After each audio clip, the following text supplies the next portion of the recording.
Hi classmates, and welcome to the second video discussion.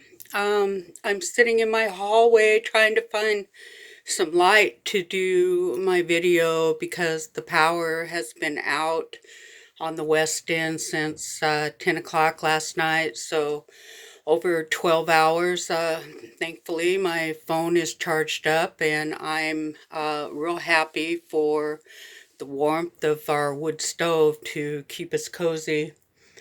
So I did enjoy everybody's video that I watched last week, and was real good to see the people and faces and listen to what they had to say. I just want to add that we all struggle, and some days are better than others, whether it's with our quizzes or posting our video and uploading it into YouTube for our homework, even understanding the concepts of economics or writing a paper. It's all a real struggle.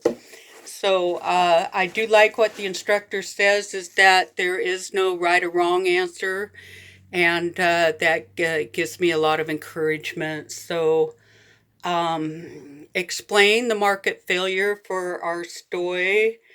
To me, it just shows that the resource for water, the market, is in disequilibrium. There's low levels of water in the wells. Uh, Almost all the wells are going dry. If they're running, it's only a matter of time before they are expected to run dry.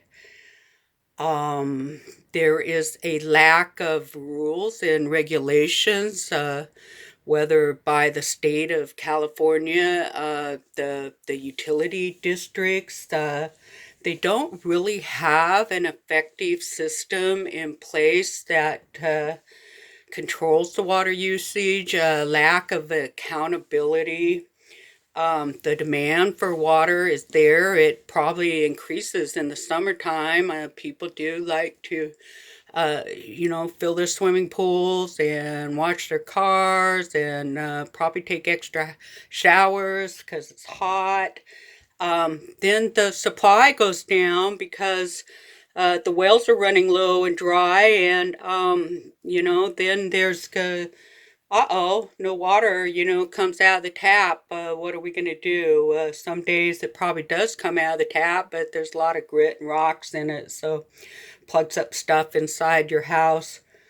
Um, so that's the cause for the people that are living in California. Um, let's see, moving on. The cause of the market failure, the way I see, is that there's a decrease in the supply of water. All the wells are either dry or they're going dry, and then there's the cost involved in drilling, way deeper. It takes time to get a permit. It doesn't happen overnight. It's 6 months. It's up to a year before maybe a new well is online, and of course that's going to raise the price of the water.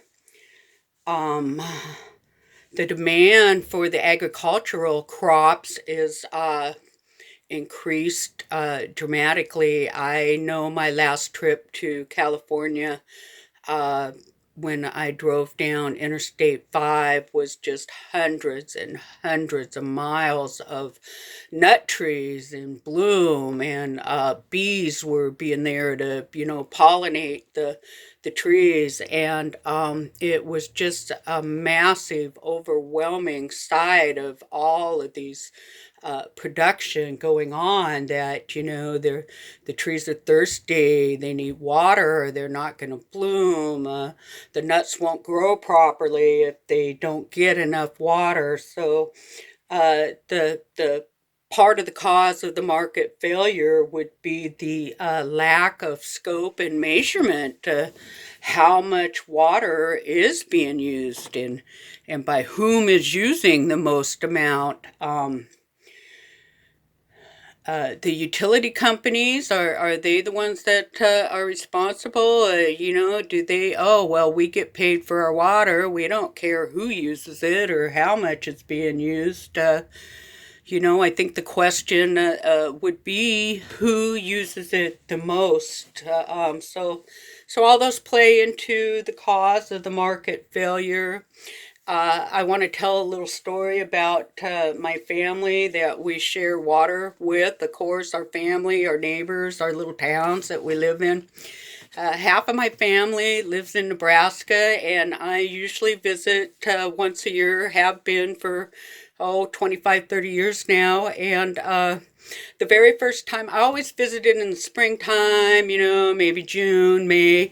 The first time I went in September was such a shock for me. They plowed all the fields, and it was this moist, peaty smell. And so I thought I'd be tough, and I'd drink the water out of the tap with some ice in it. And I get down to the bottom of the glass, and I'm like, what's this gritty stuff in there? Looking under the light, what is in there? And it's just this deposits of limestone and Lord knows what all else, the saline that's in the water. But being a geology buff, I found out that they live on one of the largest aquifers in the world. Actually, it covers 8 states. It's called the Ugalala water aquifer.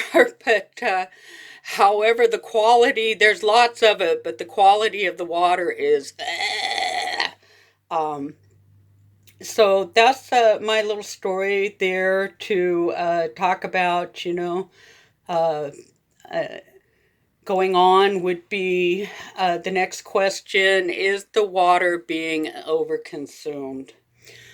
Yes, in my opinion, that we're all guilty of wasting the water. Um, uh, do we do enough?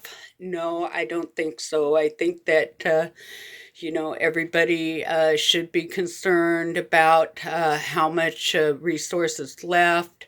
I know in our little town here in Forks, we have like 3 of the ponds or whatever that hold the water, and then we have several wells across the town, and our town produces a dramatic amount of tourists that come, and then they stay in our motels, and of course they use our resources. In the last few years we've had water rationings.